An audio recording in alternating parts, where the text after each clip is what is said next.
ইউতরাফু বিমাতারিকা মিন হাদিদ, লোহার হাতুড়ি দিয়ে এবার ওর পিটানো শুরু হবে। পিটাতে পিটাতে ওর গায়ের গোশত আর মাসল গুলো থেতলে ফেলা হবে। ইকালু লিল আরদি ইলতামি, জমিনকে বলা হবে চাপ দাও। ফাতাখতালিফু আদলাউ, ওয়াল আয়াযু বিল্লাহ। কবরের এক পাশের মাটি আরেক পাশের মাটি এমন ভাবে চাপ দিবে, ডান পাশের পাঁজরের হাড় বাম দিকে ঢুকে যাবে, বাম দিকের হাড্ডি ডান পাশে এসে যাবে। ওর চিৎকারে পুরো কবরস্থানটা থারথার করে কাঁপবে। ওরে বাঁচানোর তখন কেউ থাকবে না। ওর ক্ষমতা, ওর দাপট, ওর হুঙ্কার, ওর অহংকার ওরে বাঁচাতে পারবে না। চিল্লায় বলেন ঠিক কিনা? নবী করিম সাল্লাল্লাহু আলাইহি সাল্লামের অনেকগুলো হাদিস পাওয়া যায়, যে হাদিসগুলো থেকে কবরের আযাবের বিষয়টি প্রমাণিত হয় এবং কবরে নেয়ামত এবং পুরস্কারের বিষয়টিও প্রমাণিত হয়। আর এটি নির্ভর করবে বান্দার কর্মের উপরে, বান্দার আমলের উপরে। সহিহ বুখারী এবং মুসলিমের একটি বিখ্যাত হাদিস রয়েছে। একবার নবী করিম সাল্লাল্লাহু আলাইহি সাল্লাম দুটি কবরের পাশ দিয়ে যাচ্ছিলেন, আর তখন তিনি উপস্থিত সাহাবায়ে কেরামদেরকে লক্ষ্য করে বলছিলেন যে এই দুই কবরে শাস্তি চলছে, তাদের আযাব চলছে। আর নবী সাল্লাল্লাহু আলাইহি সাল্লাম বলেছেন, ওমা ইউআযাবানি ফি কাবীরিন, তাদের যে আযাব চলছে সেটি তোমরা যেগুলোকে বড় পাপ মনে করো, এরকম কোনো বড় পাপের কারণে হচ্ছে না। তাদের একজনের আযাবের কারণ বর্ণনা করতে গিয়ে নবী সাল্লাল্লাহু আলাইহি সাল্লাম বলেন, আম্মা আহাদুহুমা ফাকানা ইয়ামশি বিন-নামীমা, একজনের কবরে শাস্তি চলছে এই জন্য যে সে তার জীবদ্দশায় চগলখড়ি করে বেড়াতো, কুটনামি করে বেড়াতো, মানুষের কাছে সামনে সবসময় ভালো সেজে থাকতো আর তার পিছে গিয়ে বদনামি করতো, একজনের কাছে আরেকজনের বদনামি করে বেড়াতো। এই চগলখড়ি বা কুটনামির বদভ্যাসের কারণে তাকে কবরের শাস্তির মুখোমুখি হতে হয়েছে।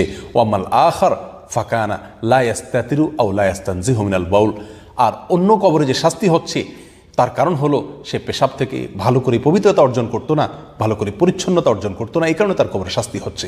সম্মানিত বন্ধুগণ, এই হাদিস থেকে একেবারে পরিষ্কারভাবে বোঝা গেল একজন মানুষ মৃত্যু পরবর্তী বারজাখের জীবনে বা কবরের জীবনে তার দুনিয়ার কর্ম অনুপাতে ফলাফলের মুখোমুখি হয়ে যাবে।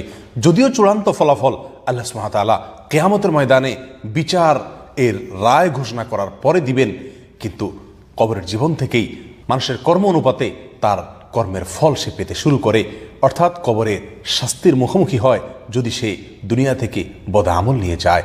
এদিকে সহিহ মুসলিমের একটি বর্ণনা থেকে আমরা জানতে পারি, নবী করিম সাল্লাল্লাহু আলাইহি সাল্লাম একবার মদিনার বনি নাজ্জারের একটি বাগানের ওয়াল বা প্রাচীর ঘেঁষে যাচ্ছিলেন। তখন তিনি একটি গাধা বা খচ্চরের উপরে আরোহী ছিলেন। হঠাৎ কয়েকটি কবর ছিল, 3টি 4টি বা মতান্তরে 5টি, এক এক বর্ণনা এক এক রকম এসেছে। এই কবরগুলোর পাশ দিয়ে যখন যাচ্ছিলেন তখন তার গাধা বা যে খচ্চরের উপর তিনি আরোহী ছিলেন সেটি হঠাৎ করে লাফালাফি করতে শুরু করলো এবং বিশৃঙ্খলা শুরু করলো।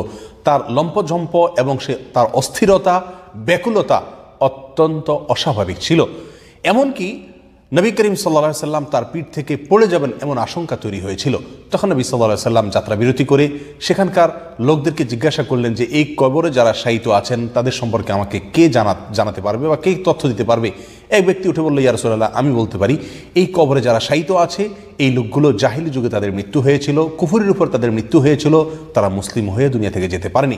নবী করিম সাল্লাল্লাহু আলাইহি সাল্লাম তখন উপস্থিত লোকদেরকে লক্ষ্য করে বললেন যে এই কবরগুলোতে শাস্তি চলছে এবং তাদের যে শাস্তি চলছে তার ফলে তাদের যে বিকট আওয়াজ, আর্তনাদ, তাদের যে আর্তচিৎকার, এটা আমি শুনতে পাচ্ছি। আল্লাহ তাআলা আমাকে শোনার তৌফিক দিয়েছেন, আর এই পশুকেও আল্লাহ সুবহানাহু ওয়া তাআলা শোনার শক্তি সামর্থ্য দিয়েছেন।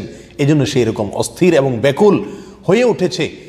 যদি তোমরা দাফন করা ছেড়ে দেওয়ার আশঙ্কা না থাকতো তাহলে আমি আল্লাহ সুবহানাহু ওয়া তাআলার কাছে দোয়া করতাম, আল্লাহ সুবহানাহু ওয়া তাআলা যেন তোমাদেরকে এই কবরের আযাব শোনার শক্তি সামর্থ্য দিয়ে দেন। এই হাদিস থেকেও পরিষ্কারভাবে বোঝা যায় একজন মানুষ তার বদআমলের কারণে কবরের আযাবের মুখোমুখি হয়ে যাবে। শরীরে জাহান্নামের পোশাক পরায়া দাও, জাহান্নামের বিছানা বিছায়া দাও, জাহান্নাম পর্যন্ত একটা দরজা খুলে দাও। ওই বান্দার অবস্থা এমন হবে, লাহুম মিন জাহান্নামা মিহাদু ওয়া মিন ফাওকিহিম গাওয়াশ। উপরে তাকায়া দেখবে আগুনের ছাদ, নিচে তাকায়া দেখবে আগুনের ছাদ। ডান পাশে আগুন দেখা যাবে, বাম পাশে আগুন দেখা যাবে। আল্লাহর নবী বলেন, ইয়াদিকুল কবরু আলাইহি হাত্তা তাখতালিফা আযলাউহু। এমন ভাবে কবর চাপ দিবে একটা হাড় আরেকটার মধ্যে ঢুকে যাবে, এত ভয়ঙ্কর ভাবে কবর তাকে চাপ দিবে। আল্লাহর নবী হাদিসের মধ্যে বলেন, দুই বান্দার দুই অবস্থা, ইমানদার বান্দার কবরের মধ্যে ইমানদার হঠাৎ তাকায়া দেখবে সুন্দর চেহারা, সুন্দর গ্রান বিশিষ্ট, সুন্দর জামা পরা একটা লোক আসবে তার কবরে। ইমানদার বান্দা আশ্চর্যের বিষয় হইল যতটি মানুষ এই পর্যন্ত কবরে গেছে কিয়ামত অন্তরে হয় নাই, প্রত্যেকটারই লাগে জানি ভিতরে আযাব হই বলে সেরকম একটা গ্যারান্টি ধরে হেরা করলে কয় তামাম দুনিয়ার যত মুমিন মুমিনাত মুসলমানের কবরের আযাব মাফ করে দাও। আশ্চর্যের বিষয়, মুমিনের কবরে আযাব হয়, সবার কবরে কি আযাব হয়? সবার বাপ মাই কি পাপী? পাইকারি দরে বলেছেন। আবার কিয়ামত হয় নাই, হাসরের মাঠে ওটা হেগুয়াজি, হেরাই কয় যে কিয়ামত হবে, হাসরের মাঠে উঠুম, পুল সেরাত পার হব, হাসরে মিজানে জামু, মিজানের পাল্লায় উষা নিশা হইলে নেকি বদির, তারপরে যা জান্নাত জাহান্নাম। হাসরে উঠে নাই, মিজানে যায় নাই, পুল সেরাত পার হয় নাই, জবাবদিহি তার মুখোমুখি হয় নাই, কিন্তু মায়ের গুতে করা দুমে চলতে আছে। ইমরার মাটি উমরা ছাপা, উমরার মাটি উমরা ছাপা। তা আল্লাহ কি বিচার ছাড়া পিটান শুরু করলো?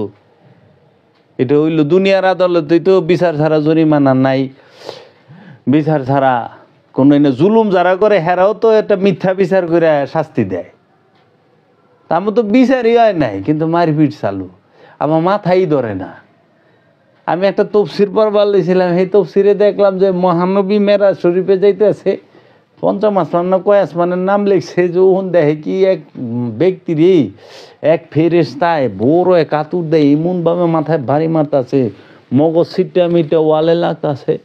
আবার ভালো হয়ে যেতেছে তো মহানবীজি গাইতেছে জিব্রাইল রে, হ্যারে রকম পিটাই খেয়ে কি সে কয় কি ইয়া রাসূলুল্লাহ, এত নামাজ কাজা করছে, নামাজ পড়ে নাই। আরে মাত্র মহানবী মেরাজে যাইতেছে, যাইতে সময় দেয় বললে সেই পিটান চালু না, নামাজের শাস্তি। তো হ্যাঁ মেরাজ থেকে নামাজ লই আইব পাঁচ ওয়াক্ত, তারপরে সে মায়ের মুখ দিব, নামাজ ইয়া নাই, কিন্তু ফেরেশতা পিটে বলেছে মাথার মধ্যে মগজ মুগজ। আমি পই রে টাসকি খাই গেছে, যখন আমি এই তফসিরের নাম কইছি আর ওয়াজের মধ্যে কইছি দেহ তোমরা, আমি পইরে আমি তো কোনো দল করি না, আর আমার কারোর লগে জাতিগত শত্রুতাও নাই, বাপদাদার সম্পত্তির টানাটানিও নেই। আমি যাহা পাই আমি তাহা বলি। কোরআনে আমি পাইছি আত্মশুদ্ধি এই ইহ জীবনে করতে হবে। এই দেহটা নিয়ে যত কাল বাইচা আছি, এই বাইচা আছি যে কত বছর, হয়তো 20 বছর, 30 বছর, 40 বছর, 60 বছর, 80 বছর, 100 বছর, আত্মশুদ্ধি অবশ্যই করতে হবে, উপায় নাই। আত্মশুদ্ধি করবা, তোমার জন্য পুরস্কার আছে রবের তরফ থেকে। সেই পুরস্কার কি? তোমাকে রব কেতাবের জ্ঞান দিবে, তোমাকে রব তার নিশানির খবর বইলা দিব, তোমাকে তোমার রব তার হিকমত দান করব, তোমাকে তোমার রব বান্দার মধ্যে প্রবেশ করায় দিব, তোমাকে তোমার রব জান্নাতে প্রবেশ করায় দিব। আত্মশুদ্ধিতে কত পুরস্কার রব দিছে। আচ্ছা আত্মশুদ্ধি করবা না, কোরআন বলতাছে নফসের উপরে জুলুম করছ জাহান্নামে, নফসের উপরে জুলুম করছ তুমি ধ্বংস, সম্পদ জমা করছ ধ্বংস, অতিমের হক মাইরা খাইছ দিন থেকে বাদ। আমি তো সব নগদ দেখতাছি, আর এতিমের হক মাইরা খাইলে দিন থেকে বাদ হইবা, এটা তো মরণের পরে না, এখন প্রেজেন্ট। সম্পদ জমা করবা হুতামা দুজকে যাইবে, এটা তো মরণের পরে না, প্রেজেন্ট। এখন সম্পদ জমা এখন করছ, মারপিট হইব মরণের পর, এটা হইল নগদে হবে।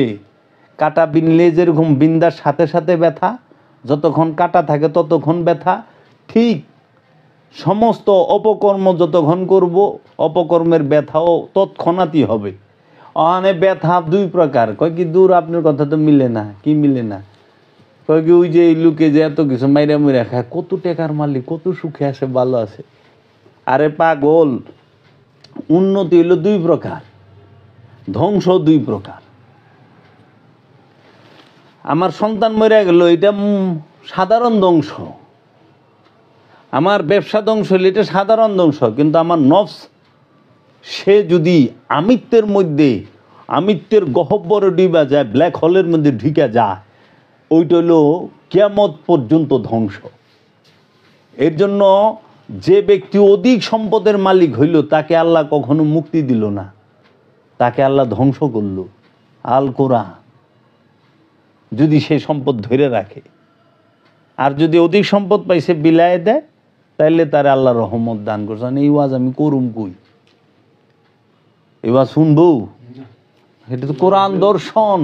স্যার এখানে যে কথাগুলা বলতেছেন আপনি, প্রত্যেকটা কথার মধ্যে আমার কাছে একটু ইয়া লাগতেছে, খটকা লাগতেছে যে আমি ওই এই যে ধরেন আমরা মানুষ মারা যায়, আমরা জানা যায় যাই, হুজুর দ্বারা কথা বলার সময় প্রথমে বলে দেখেন এইগুলো আমাদের জন্য শিক্ষা। এখান থেকে আমরা শিখলেন যে যে মারা গেছে তার কাছে সব বন্ধ হয়ে গেল, তার কাছে কোনো কিছু সে নিতে পারলো না। আর এতটা তা আপনার দোয়া দিলে হেঁটে যাইব কিন্তু তার কাছে। আমার কথাটা হইতেছে তারপরে ওইটা আপনি আবার দোয়া করতেছেন কেন? তার লাগে সে তো গেছে পিছায়, তার কাছে কোনো কিছু পৌঁছাবে না। জি, মানে কথাগুলো কন্ট্রাডিকশন মূলক, তাহলে নিশ্চয়ই এই দোয়া তার করার কথা না, তার লাগে এটা প্রযোজ্য না। আর এখানে যে কিয়ামত কিংবা কবর এই বিষয়গুলো আমার একটু